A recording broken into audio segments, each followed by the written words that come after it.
জজ সাহেবকে CCTV footage দেখিয়ে কৃষ্ণকে নির্দোষ প্রমাণ করল দীপা। অনুরাগের ছোঁয়া ধারাবাহিকের আগামী পর্বে আমরা দেখতে পারব কৃষ্ণকে কোর্টে আনার পর জজ সাহেব রায় ঘোষণা দেওয়ার সময় হঠাৎ করে দীপা আসে প্রমাণ নিয়ে।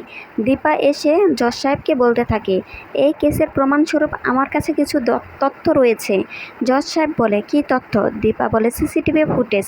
এটা আমি এখন আপনাকে দেখাতে চাই। এরপর দেখা যায় সিসিটিভি ফুটেজকে জজ সাহেবকে দেখানো হয়। জজ সাহেব সেখানে থাকা সকল লোককে এই সিসিটিভি ফুটেজটি দেখায়। সিসিটিভি ফুটেজটি দেখে কুন্তলা ভয় পেয়ে যায়। তখন সোনা বলতে থাকে, তাহলে কৃষ্ণ নির্দোষ? কৃষ্ণ কিছু করেনি? সিসিটিভি ফুটেজের দৃশ্য দেখে সূর্য বলতে থাকে, তাহলে কৃষ্ণ কিছু করেনি? সোনার সাথে যে অসভ্যতামি করেছে সে অন্য কেউ?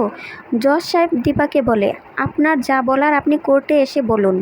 দীপা বলে, জজ সাহেব আপনি দেখছেন কৃষ্ণা বাড়ি থেকে বের হয়েছে, কিন্তু তার আগে অন্য একটি ছেলে কৃষ্ণের মতো জামা কাপড় পরে বাগানে আসে। সে কিন্তু সোনার সাথে অসভ্যতামি করে, কারণ কৃষ্ণ যখন সোনার সামনে এসে দাঁড়ায় তখন সোনার মাথায় বস্তা বাঁধা ছিল।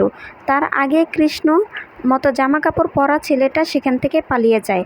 তাহলে কি প্রমাণ হচ্ছে কৃষ্ণ এই কাজটা করেনি? এরপর দেখা যায় জজ সাহেব বলছে, তাহলে তো এর পেছনে অন্য কেউ আছে। অপরাধীকে 3 সপ্তাহের মধ্যে ধরে আদালতে পেশ করা হোক, এই দায়িত্বটা পুলিশ অফিসারকে জজ সাহেব দেয় এবং কৃষ্ণকে নির্দোষ প্রমাণ করে বেকসুর খালাস দেয়। আর এই সব কিছু কুন্তলা দেখতে থাকে আর ভয় পেতে থাকে। তো বন্ধুরা, ভিডিওটি ভালো লেগে থাকলে চ্যানেলটি সাবস্ক্রাইব করে রাখবেন।